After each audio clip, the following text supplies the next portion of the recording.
അപ്പം നമുക്കൊന്നൊരു chicken roast ഉണ്ടാക്കിയാലോ. അതിന് വേണ്ടിയിട്ട് നമുക്ക് സബോള തക്കാളിയൊക്കെ വേണം. അത് നമുക്ക് കട്ട് ചെയ്ത ശേഷം ചിക്കൻ പാനിൽ വെറുതെ ഒന്ന് ചൂടാവാൻ വേണ്ടി വെക്കണം. എന്നിട്ട് മൂടി വെക്കണം. സബോള നല്ലോണം റോസ്റ്റ് ചെയ്തെടുക്കണം. അപ്പോൾ ചിക്കൻ ആവിയിൽ കിടന്നിട്ടൊന്ന് പുഴുങ്ങണം. അപ്പം സബോളയൊക്കെ വറുത്ത് പോരാ. ചിക്കൻ ആവിയിൽ വെന്ത ശേഷം ആ സ്റ്റോക്ക് വേണമെങ്കിൽ നമുക്ക് മാറ്റി വയ്ക്കാം. എന്നാൽ ആ സ്റ്റോക്കിൽ കിടന്ന് തന്നെ വേവിക്കാം. അപ്പോൾ ചിക്കൻ ഏകദേശം വെന്തുകൊണ്ടിരിക്കുന്ന സമയത്ത് നമുക്ക് സ്റ്റോക്ക് കഴിഞ്ഞ് റിമൂവ് ചെയ്യാം. റിമൂവ് ചെയ്തിട്ട് ഒന്നുകൂടി അതൊന്ന് ഫ്രൈ ചെയ്തെടുക്കാം. എന്നിട്ട് വേറൊരു പാനിൽ നമ്മൾ സബോള വറുത്ത ഓയിൽ ഒഴിച്ച് കൊടുക്കാം. എന്നിട്ട് അതിൽ കറി ലീവ്സ് ഇടുക, പിന്നെ ഗരം മസാല ഒക്കെ ഇടാം.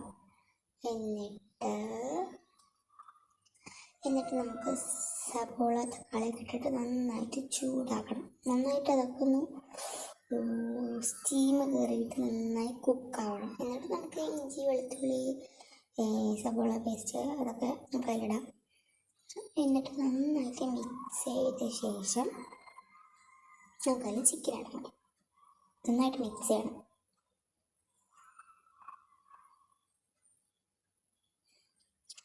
നന്നായിട്ട് മിക്സ് ചെയ്ത ശേഷം ചിക്കൻ ഇട്ട ശേഷം നമുക്ക് ഉപ്പൊക്കെ നോക്കിയിട്ട് ഇടാം. അതിന് മുമ്പ് തന്നെ ഇടാം.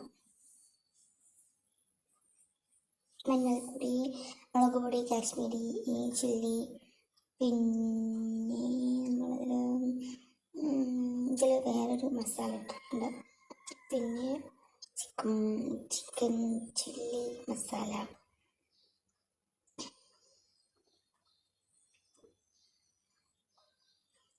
പിന്നെ നമ്മളതിൽ ചിക്കൻ ആഡ് ചെയ്ത് നന്നായിട്ട് മിക്സ് ചെയ്യണം. നന്നായി മിക്സ് ചെയ്ത് ചിക്കനിലോട്ട് മസാലയൊക്കെ നന്നായി പറ്റി പിടിച്ച് ഈ പാനിൽ കിടന്നിട്ട് ഒന്നുകൂടി അതൊരു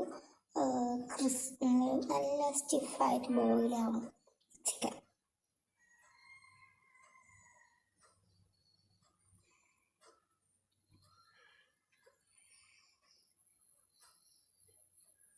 നന്നായി ബോയിലായ ശേഷം നമുക്ക് കുക്കായിട്ടില്ലാതെ തോന്നുകയാണെങ്കിൽ കുറച്ച് വെള്ളമൊക്കെ ഒഴിച്ച് കുക്ക് ചെയ്യാം. എനിക്ക് ഏകദേശം കുക്കായെന്ന് തോന്നുന്നതുകൊണ്ടാണ് ഞാനിപ്പോൾ സോയ സോസും ടൊമാറ്റോ സോസും കൂടി മിക്സ് ചെയ്തിട്ട് അതിൻ്റെ മേലെ ഒഴിച്ച് കൊടുക്കുക. എന്നിട്ട് നമ്മൾ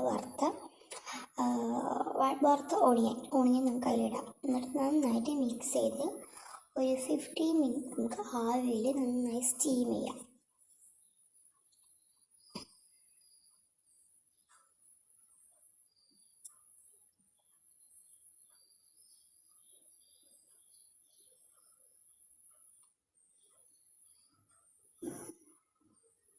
ഇതേ മെത്തേഡിൽ വെച്ച് നമുക്ക് ഫുള്ളും നമ്മുടെ സാധാരണ സൺഫ്ലവർ ഓയിൽ മാറ്റിയിട്ട് നമുക്ക് ബട്ടറിൽ ചെയ്ത് നോക്കാം. അത് വേറെ ടേസ്റ്റാണ്. പക്ഷെ ബട്ടർ ചെയ്യുമ്പോൾ ശ്രദ്ധിക്കണം, അൺസാൾട്ടഡ് ബട്ടർ എടുക്കണം. നമുക്ക് സാപ്പിടാൻ ബൈ ബൈ.